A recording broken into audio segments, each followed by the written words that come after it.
Assalamualaikum warahmatullahi wabarakatuh. Alhamdulillah pada kesempatan kali ini kita dapat berdiskusi bersama walaupun secara virtual. Sebelumnya perkenalkan dulu kami dari kelompok 4 yang beranggotakan Indah Nur Yulianingsih NPM 20 10 30 10 33, Dina Nikmatul Ulia NPM 20 10 30 1102, saya sendiri Halinisa Intan Santoso 20 10 30 1110, Faisal Hendrawan di Janarko 20 10 30 1112, yang terakhir yaitu Putri Pramaisela NPM 20 10 30 1132.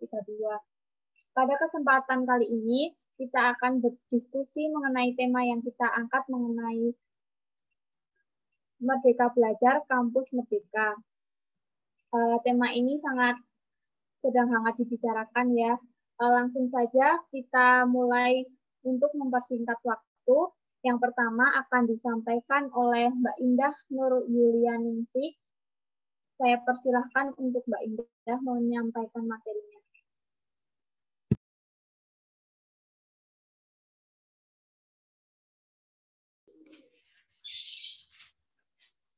Baik, terima kasih kepada Mbak Intan selaku moderator atas waktunya yang telah memberikan saya kesempatan untuk menyampaikan materi saya pengenalan Merdeka Belajar Kampus Merdeka.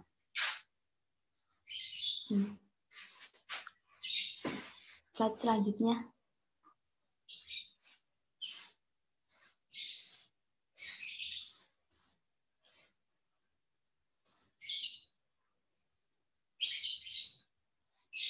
Slide selanjutnya, Mas Faisal.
Baik, di sini saya akan menjelaskan mengenai pengertian Merdeka Belajar Kampus Merdeka. Dikutip dari buku panduan Merdeka Belajar Kampus Merdeka, bahwa pengertian dari Merdeka Belajar Kampus Merdeka merupakan kebijakan Menteri Pendidikan dan Kebudayaan, yaitu Nadiem Makarim, dengan bertujuan untuk mendorong mahasiswa untuk menguasai berbagai keilmuan yang berguna untuk memasuki dunia kerja. Kampus Merdeka memberikan kesempatan bagi mahasiswa untuk memilih mata kuliah yang akan mereka ambil. Selanjutnya,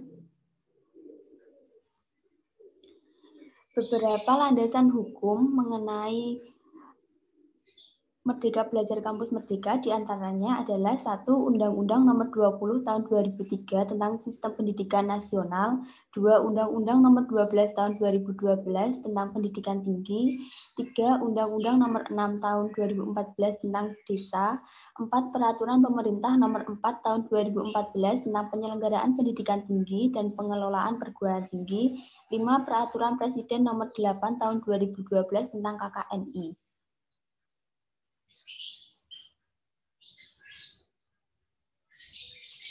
Selanjutnya, Peraturan Menteri Pendidikan dan Kebudayaan RI Nomor 3 Tahun 2020 tentang Standar Nasional Pendidikan Tinggi.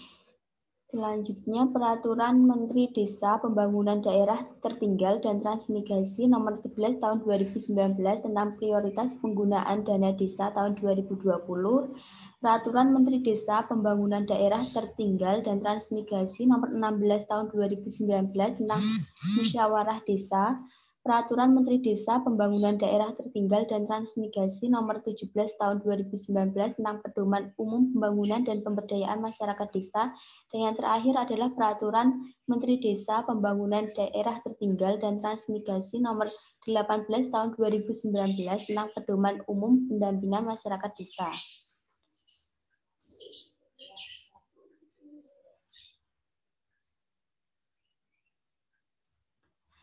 Latar belakang, hal yang mendasari atau yang melatar belakangi tentang Merdeka Belajar Kampus Merdeka adalah untuk menyiapkan mahasiswa dalam menghadapi perubahan sosial budaya dan dunia kerja, kemajuan teknologi yang pesat.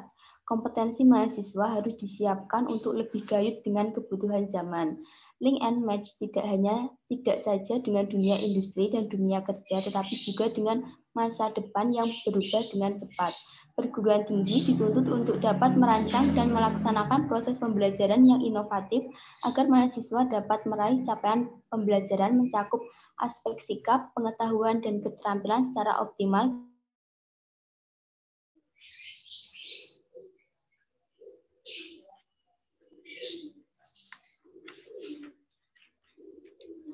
Selanjutnya, tujuan dari Kebijakan Merdeka Belajar Kampus Merdeka adalah program hak belajar 3 semester di luar program studi untuk meningkatkan kompetensi lulusan baik soft skill maupun hard skill agar lebih siap dan relevan dengan kebutuhan zaman, menyiapkan lulusan sebagai pemimpin masa depan bangsa yang unggul dan berkepribadian.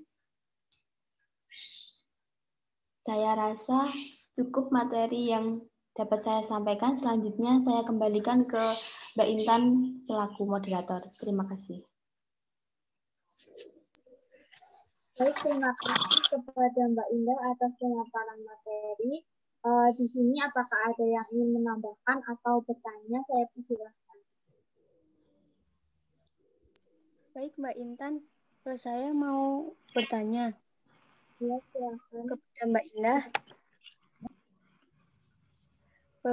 Apa alasan Menteri Pendidikan dan Kebudayaan Nadiem Makarim mengeluarkan kebijakan Kampus Merdeka itu? Terima kasih. Silakan untuk Mbak Indah dijawab pertanyaan dari Mbak Putri. Baik, terima kasih atas pertanyaannya Mbak Sheila. Dari beberapa artikel yang pernah saya baca dapat disimpulkan bahwa terdapat 4 hal alasan Menteri Pendidikan dan Kebudayaan Nadiem Makarim mengeluarkan kebijakan konsep Merdeka Belajar Kampus Merdeka. Di antaranya adalah yang pertama, mendorong perguruan tinggi lebih adaptif. Karena menurutnya perguruan tinggi memiliki potensi dalam pengembangan sumber daya manusia unggul yang cepat. Yang kedua, mempercepat inovasi. Yang dapat dilakukan contohnya seperti inovasi kurikulum, pengabdian masyarakat, dan inovasi dalam riset. Yang ketiga adalah menghilangkan paradigma pendidikan yang hanya bertanggung jawab pada satuan pendidikan. Dengan kebijakan Kampus Merdeka ini, tanggung jawab dapat diampu bersama oleh industri, asosiasi, dan unsur masyarakat. Yang terakhir adalah melatih mahasiswa lebih adaptif, yaitu dengan membebaskan mahasiswa memilih pembelajaran di luar prodi atau kampus. Misalnya seperti magang, mengajar di luar daerah, dan kolaborasi, penelitian, dan pertukaran pelajar. Mungkin itu jawaban yang dapat saya sampaikan. Kurang lebihnya mohon maaf, saya kembalikan ke Mbak Intan selaku moderator. Terima kasih. Baik, terima kasih jawaban dari Mbak Indah. Apakah itu cukup, Mbak Putri Ramesela? Sudah cukup, Mbak. Sudah jelas kok. Terima kasih. Terima kasih.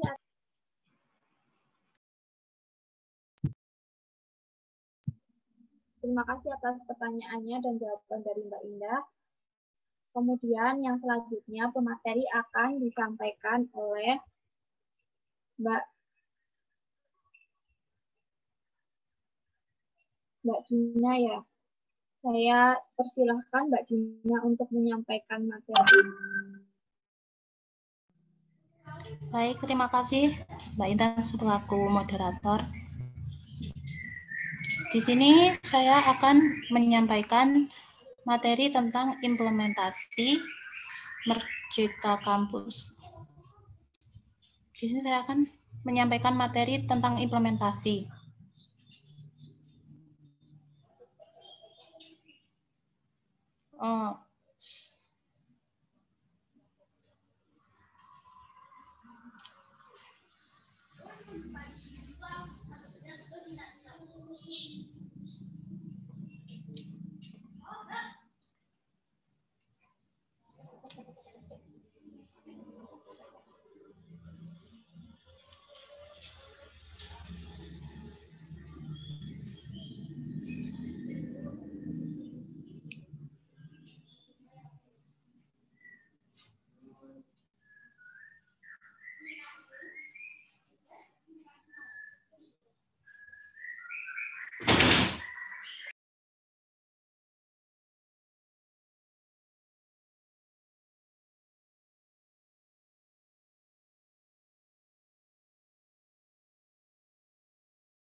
Baik, di sini saya akan menjelaskan materi tentang implementasi Merdeka Belajar Kampus Merdeka.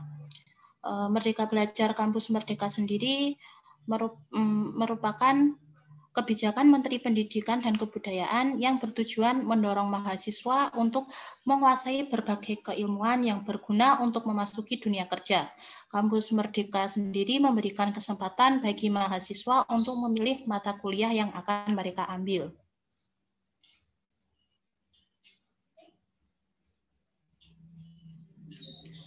Implementasi Merdeka Belajar Kampus Merdeka sendiri ada 8 bagian. Yang pertama itu tentang pertukaran pelajar, kemudian magang atau penelitian kerja, kemudian asisten mengajar di suatu pendidikan, kemudian penelitian atau riset, kemudian ada proyek kemanusiaan, terus kegiatan wirausaha, kemudian studi atau proyek independen, dan membangun desa atau kuliah kerja nyata tematik.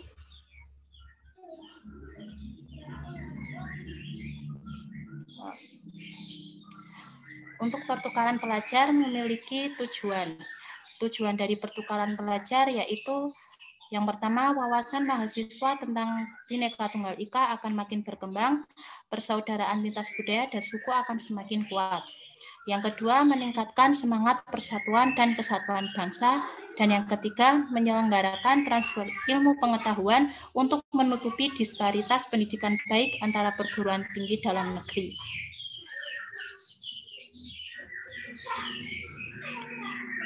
Kemudian ada bentuk kegiatan belajar pertukaran pelajar. Yang pertama, pertukaran pelajar antar program studi pada perguruan tinggi yang sama. Yang kedua, pertukaran pelajar dalam program studi yang sama pada perguruan tinggi yang berbeda. Kemudian yang ketiga, pertukaran pelajar antara program studi dan perguruan tinggi yang berbeda.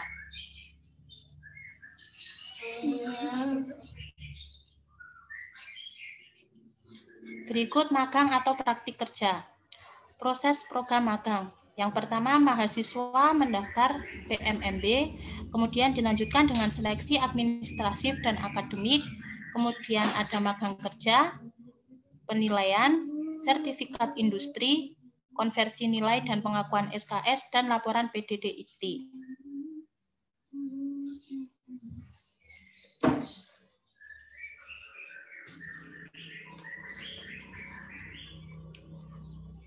Asistensi mengajar di satuan pendidikan.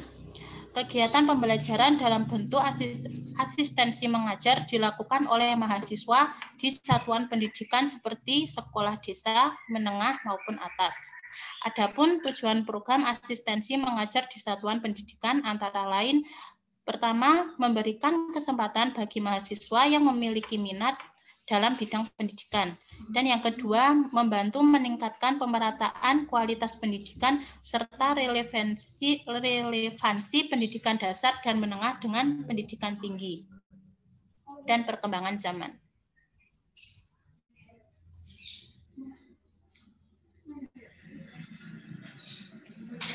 Penelitian atau riset.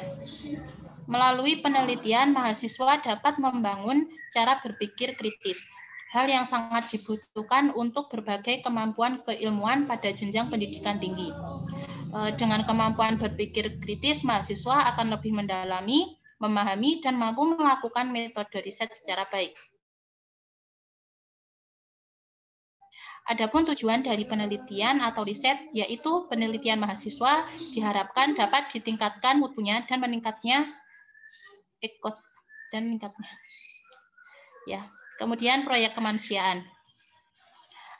Perguruan tinggi selama ini banyak membantu mengatasi bencana melalui program-program kemanusiaan.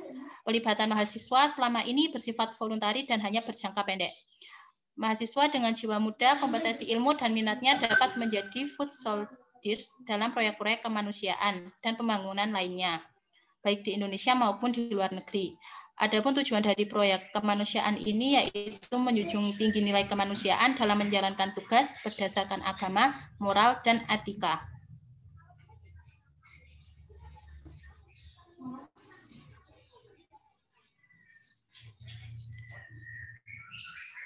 Kemudian ada kegiatan wirausaha. Potensi wirausaha bagi generasi milenial belum dapat dikelola dengan baik selama ini. Kebijakan Kampus Merdeka mendorong pengembangan minat wirausaha mahasiswa dengan program kegiatan belajar yang sesuai. Adapun tujuan program kegiatan wirausaha antara lain, yang pertama, memberikan mahasiswa yang memiliki minat berwirausaha untuk mengembangkan usahanya. Yang kedua, menangani permasalahan pengangguran yang menghasilkan pengangguran intelektual dari kalangan sarjana.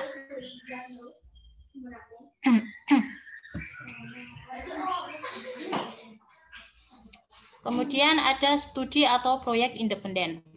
Studi atau proyek independen dijalankan untuk menjadi pelengkap dari kurikulum yang sudah diambil oleh mahasiswa. Kegiatan proyek independen dapat dilakukan dalam bentuk kerja kelompok lintas disiplin keilmuan. Adapun tujuan dari program tersebut antara lain mewujudkan gagasan mahasiswa dalam membangunkan produk inovatif yang menjadi gagasannya. Kemudian yang kedua, menyelenggarakan pendidikan berbasis riset dan pengembangan. Yang ketiga, meningkatkan prestasi mahasiswa dalam ajang nasional dan internasional.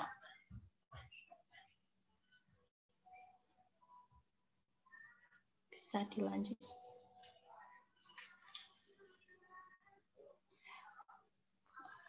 Yang terakhir yaitu membangun desa atau kuliah kerja nyata tematik. Kuliah kerja nyata tematik merupakan suatu bentuk pendidikan dengan cara memberikan pengalaman belajar kepada mahasiswa untuk hidup di tengah masyarakat. Pelaksanaan KKNT dapat dilakukan pada desa yang tertinggal dan belum berkembang. Juga sumber daya manusianya belum memiliki kemampuan perencanaan pembangunan dengan fasilitas dana. Tujuan program membangun desa atau kuliah kerja nyata yaitu membantu percepatan pembangunan di wilayah pedesaan bersama dengan Kementerian Desa.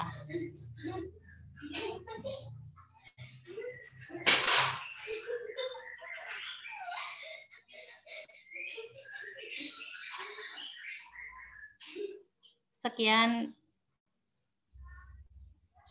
materi dari saya. Kurang lebihnya mohon maaf, saya kembalikan lagi kepada moderator. Ya, terima kasih kepada Mbak Dina mengenai pemaparan mengenai implementasi Kampus Merdeka, sehingga kita tahu apa itu implementasi. Ya, selanjutnya ada yang ingin ditambahkan atau bertanya, saya persilahkan. Baik, terima kasih. Di sini saya ingin bertanya kepada Mbak Dina tentang bagaimana penjelasan rancangan kegiatan Merdeka Belajar Kampus Merdeka di kampus lain. Ya, saya menjawab pertanyaan dari Mbak Dina. Baik, terima kasih Mbak Indah. Untuk penjelasan dari kegiatan di kampus lain itu saya mengambil kampus IAIN Surakarta. Nah, yang pertama itu ada magang atau praktik kerja. Kegiatan magang ini dilakukan di sebuah perusahaan, yayasan nirlaba, organisasi multilateral, institusi pemerintahan, maupun perusahaan rintisan. Kemudian yang kedua ada proyek di desa. Proyek sosial untuk membantu masyarakat di pedesaan atau daerah terpencil dalam membangun ekonomi rakyat, infrastruktur, dan lainnya. Kemudian ada mengajar di sekolah. Kegiatan ini kegiatan mengajar di sekolah dasar, menengah, maupun atas selama beberapa bulan. Sekolah dapat berada di lokasi kota maupun di lokasi yang terpencil. Kemudian yang keempat ada pertukaran pelajar. Dalam pertukaran pelajar ini, mahasiswa akan mengambil kelas atau semester di perguruan tinggi luar negeri maupun dalam negeri berdasarkan perjanjian kerjasama yang sudah diadakan oleh pemerintah. Kemudian yang kelima itu ada penelitian atau riset. Dalam kegiatan ini, riset akademik baik sains maupun sosial humaniora yang dilakukan di bawah pengawasan dosen. Kemudian yang keenam ada kegiatan wirausaha. Mahasiswa di sini dapat mengembangkan kegiatan kewirausahaan secara mandiri. Dibuktikan dengan penjelasan atau proposal kegiatan kewirausahaan. Yang ketujuh ada studi atau proyek independen. Mahasiswa dapat mengembangkan sebuah proyek berdasarkan topik sosial khusus dan dapat dikerjakan bersama-sama dengan mahasiswa yang lainnya. Dan yang terakhir ada proyek kemanusiaan.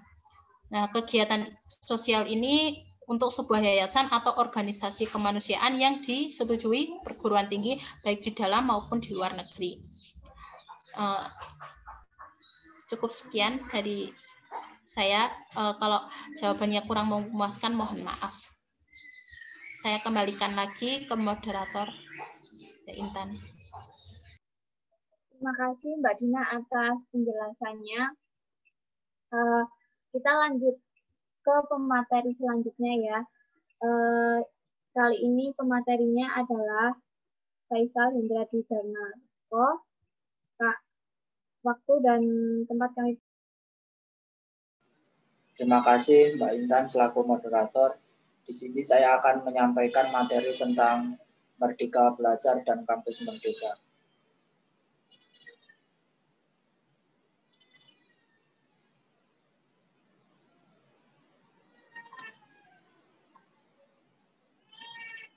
Kampus Merdeka merupakan langkah awal dari rangkaian kebijakan untuk perguruan tinggi. Secara garis besar, kebijakan ini bertujuan untuk meningkatkan lulusan kompetensi baik secara soft skill maupun hard skill. Oleh karena itu mereka juga dituntut mengembangkan kemandirian dengan terjun langsung ke lapangan dan menemukan pengetahuan serta pengalaman melalui kualifikasi, kemampuan, permasalahan, interaksi sosial, target, dan pencapaian. Oleh karena itu pemerintah membuat kebijakan baru sebagai berikut.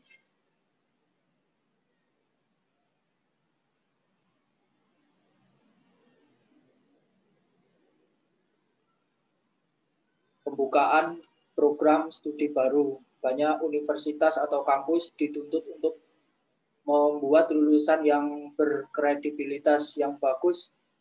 Jadi suatu kampus diperbolehkan untuk membuat program studi. Kemudahan yang nomor 2, kemudahan sistem akreditasi perguruan tinggi. Proses sistem akreditasi perguruan tinggi tidak perlu mengajukan. Jadi akreditasi perguruan tinggi itu secara sukarela diberikan, tetapi harus memenuhi syarat-syarat, misal sebagai berikut. sistem keuangan universitas yang bagus dan transparan, tata kelola yang bagus, serta standar universitas tersebut atau perguruan tinggi tersebut memenuhi persyaratan. Yang ketiga, hak belajar 3 semester di luar prodi. Kebijakan ini menurut saya sangat bagus karena lulusan bukan hanya spesifik mendalami materi di prodinya, tetapi mendalami materi di luar prodi. Akan tetapi juga lulusan menjadi tidak lebih spesifik di bidangnya. Yang keempat, kemudahan PTN menjadi PTN BH, yaitu perguruan tinggi negeri menjadi perguruan tinggi negeri berbadan hukum. Bentuk-bentuk kegiatan belajar Kampus Merdeka, pertukaran pelajar, yang berarti bertukar pelajar. Di sini kita akan banyak informasi mengenai pertukaran pelajar. Yang kedua, magang atau praktik kerja, bisa mengolah soft skill, hard skill, dan ilmu kita menjadi lebih meningkat. Asistensi mengajar di satuan pendidikan, yang berarti memberikan kesempatan buat yang dari pendidikan mengajar di sekolah dasar, sekolah menengah pertama, atau sekolah menengah ke atas. Yang keempat, melakukan penelitian atau riset, membantu kakak-kakak yang dari S2 atau dari tim peneliti untuk meneliti tersebut. Yang kelima, proyek kemanusiaan. Yang keenam, kegiatan wirausaha, yang berarti seorang mahasiswa harus berlatih untuk berwirausaha. Yang ketujuh, studi proyek. Yang ke-8, membangun desa atau KKN tematik, yang berarti kita harus ber-KKN di desa-desa dan mengajar. Kesimpulan kebijakan ini adalah bagaimana perguruan tinggi bisa mencetak lulusan yang unggul, kompetitif, berkepribadian, berkarakter, yang akan berkontribusi positif terhadap kesejahteraan kehidupan berbangsa. Mungkin itu materi dari saya yang dapat saya sampaikan, kurang lebihnya saya mohon maaf. Untuk selanjutnya saya kembalikan kepada moderator. Silakan.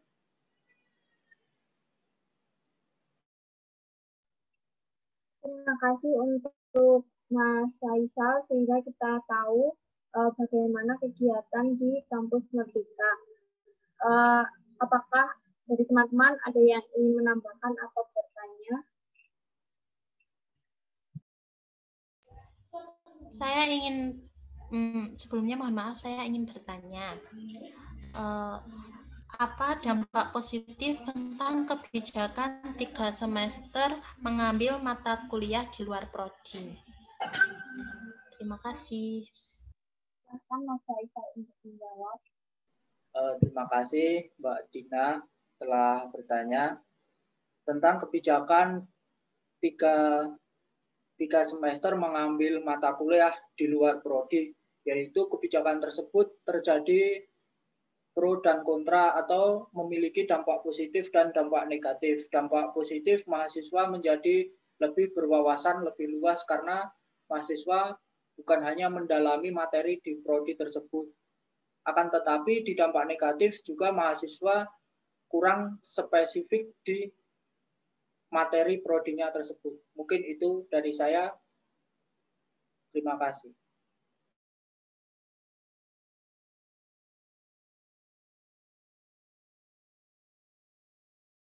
Ya, terima kasih untuk Mas Faisal atas jawabannya. Apakah Mbak Dina sudah cukup?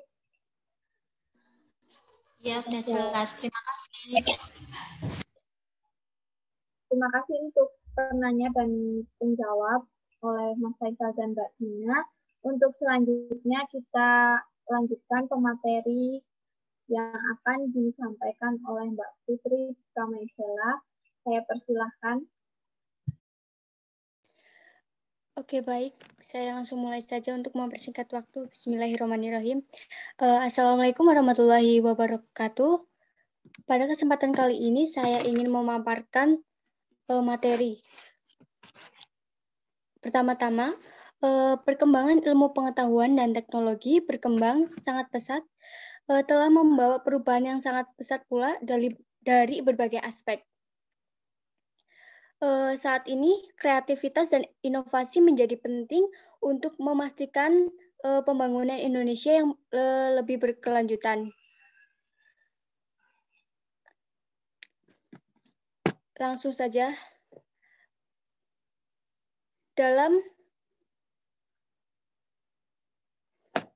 Mohon maaf Mas Faisal. Oke, slide pertama. Pada kali ini saya akan ambil tema yaitu Merdeka Belajar Kampus Merdeka sebagai perubahan. Apa yang dimaksud Merdeka Belajar Kampus Merdeka itu sebagai perubahan? Dalam kali ini, Menteri Pendidikan dan Kebudayaan Nadiem Makarim telah membuat gebrakan baru dari program Merdeka Belajar Kampus Merdeka. Merdeka Belajar Kampus Merdeka merupakan salah satu kebijakan dari Menteri Pendidikan dan Kebudayaan.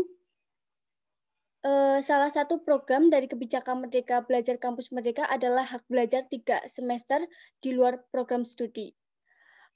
Program tersebut merupakan amanat dari berbagai regulasi landasan hukum pendidikan tinggi dalam rangka peningkatan mutu pembelajaran dan lulusan pendidikan tinggi.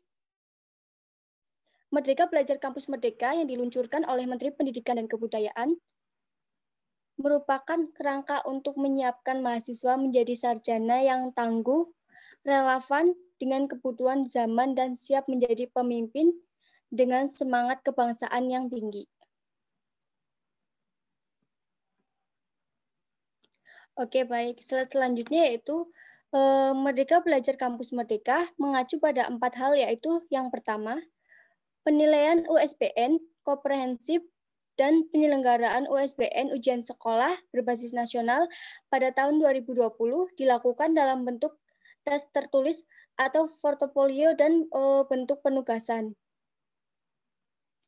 Poin yang kedua yaitu penyelenggaraan ujian nasional pada tahun 2021 akan dibuat menjadi asesmen kompetensi minimum dan survei karakter. Dari penyelenggaraan UN yang akan diubah menjadi asesmen kompetensi minimum ini berbentuk sebuah literasi dan numerasi dan peningkatan karakter. Yang ketiga, penyederhanaan RPP terkait penyusun rencana pelaksanaan pembelajaran atau disingkat dengan nama RPP, yaitu untuk membuat RPP menjadi fleksibel gitu. Yang poin keempat yaitu penerimaan peserta didik baru. PPDB Kemendikbud tetap menggunakan sistem zonasi, tetapi lebih mengutamakan fleksibelnya. Oke, slide selanjutnya.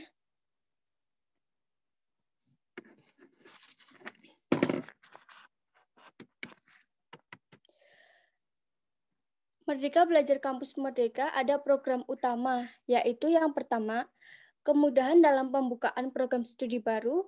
Yang kedua, kemudahan perubahan sistem akreditasi perguruan tinggi. Dan yang ketiga, yaitu kemudahan perguruan tinggi negeri menjadi PTN berbadan hukum. Yang keempat, hak belajar 3 semester di luar program studi. Mahasiswa diberikan kebebasan mengambil SKS di luar program studi.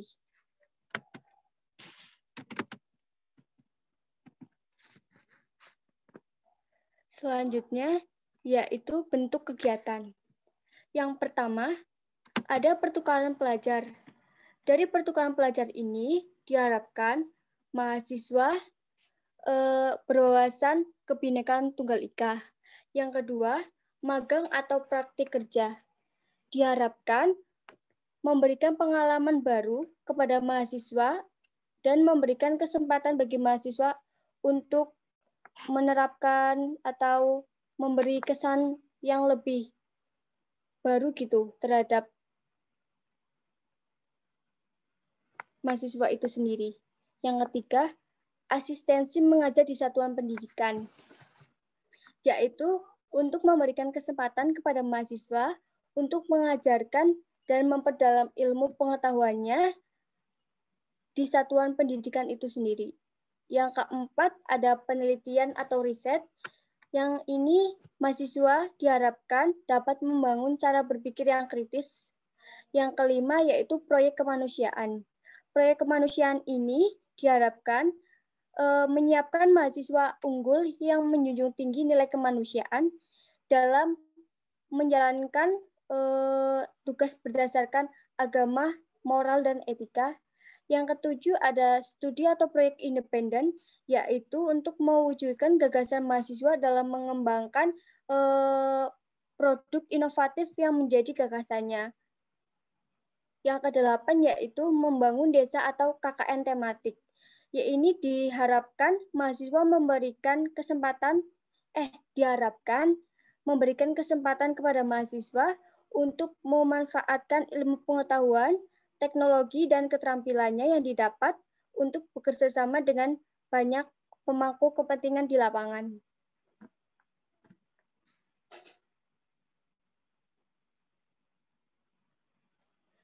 Dan tujuan dari Kampus Merdeka Belajar ini, yang pertama, untuk meningkatkan kompetensi lulusan, baik soft skill maupun hard skill, agar lebih siap dan relevan dengan kebutuhan zaman. Yang kedua, menyiapkan lulusan sebagai pemimpin masa depan bangsa yang unggul dan berkepribadian. Yang ketiga, yaitu program-program experiential learning dengan jalur yang fleksibel diharapkan akan dapat memfasilitasi mahasiswa mengembangkan potensinya sesuai dengan passion dan bakatnya.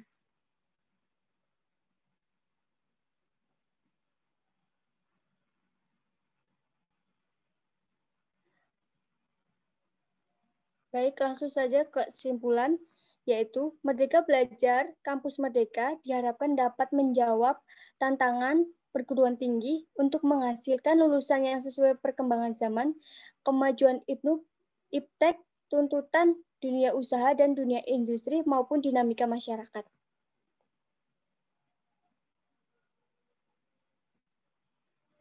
Saya ambil referensi dari buku panduan Merdeka Belajar Kampus Merdeka. Terima kasih.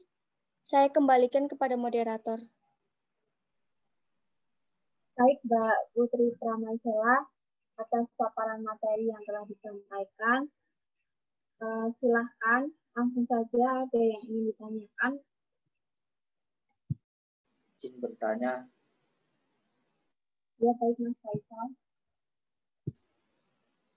Terkait dengan penyelenggaraan ujian nasional tahun 2021 yang akan diubah menjadi asesmen kompetensi minimum dan survei karakter, hal apakah yang menjadi dasar perubahan tersebut? Terima kasih.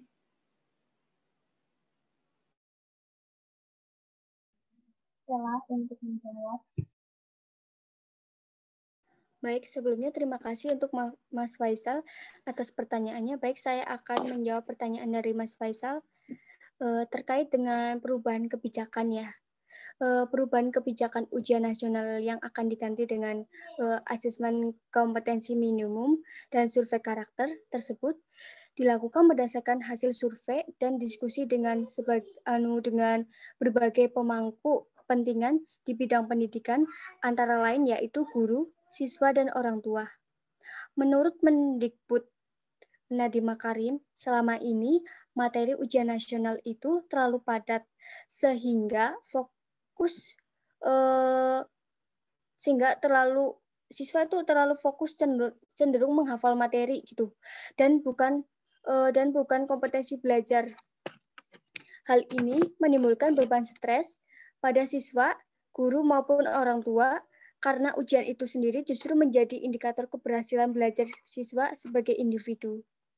Itu saja yang saya dapat jawab, Mas Faisal. Apabila ada kurangnya, mohon maaf.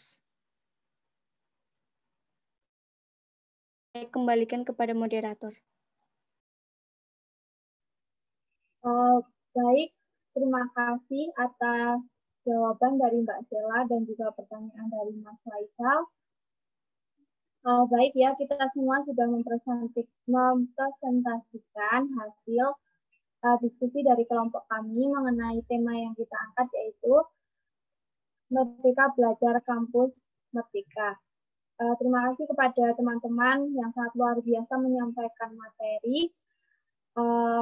Baik, saya akan menarik kesimpulan sedikit, yaitu Merdeka Belajar Kampus Merdeka merupakan salah satu kebijakan yang diambil dari Menteri Pendidikan dan Budaya, yaitu Nadiem Makarim. Salah satu programnya yaitu hak belajar 3 semester di luar program studi.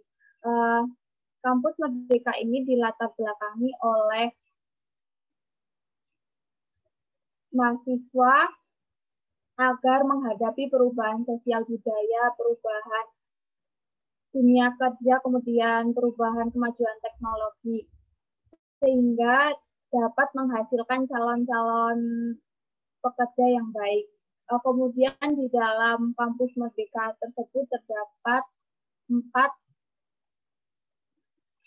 yaitu sistem akreditasi perguruan tinggi, hak belajar 3 semester di luar program studi, yang ketiga pembukaan prodi baru, dan yang keempat yaitu kemudahan PTN menjadi PTNBH atau badan hukum. Sekian presentasi dari kelompok kami. Apabila banyak kesalahan, kami mohon maaf. Sekian, wassalamualaikum warahmatullahi wabarakatuh. Waalaikumsalam warahmatullahi wabarakatuh. Waalaikumsalam warahmatullahi wabarakatuh.